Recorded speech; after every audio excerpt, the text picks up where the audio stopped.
What made you want to be an artist? I've always been an artist, I think. It all starts from the time when I was 2 years old and we were living all together with my parents in a hostel. They were young people, they were students, just second-year students, 20 years old, both of them. And they did some engineering charts, and one day they found me drawing over the engineering charts with a passion.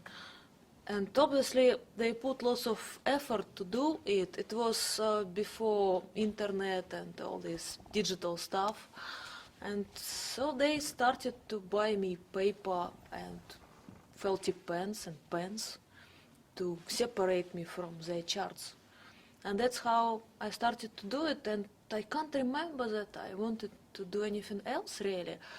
I went to school like all people, but I always draw portraits of other people, of teachers, sometimes funny, sometimes not funny. And always I like to invent narratives, and I like to invent games, always draw something, always paint. That's all kind of what made me happy. What inspires you? I think it's people and persons. So people, it's people like you or him or her, and person, it's a more cultural thing. It's connected with mythology, with world's culture. Who is your favorite artist and why? Oh, so many of them. Like I love Christa Fili, Peter Doig, Marlene Dumas, Marc Chagall, and Paul Rego. They all create their own world, which is mysterious and attractive, sometimes a bit frightening. And from the artists of the past, I love El Greco and Tintoretta and many great artists, Rembrandt, of course. What does your art represent, and what's its purpose? Well, it's the kind of cultural comment on reality, I think, and it represents our human beings and our dreams, I hope, and my dreams. Who is your preferred audience when you paint? I always thought that I paint for people who are brought up in European culture, because I'm working with culture and there are lots of cultural allusions with European past and Near East past. But recently I realized that Chinese people really love it. So I don't know what audience really is preferred. So I try to paint for everyone.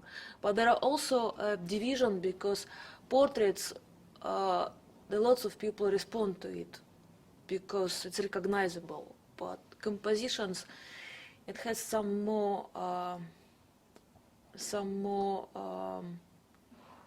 allusions to it. So usually people with more academic background, probably.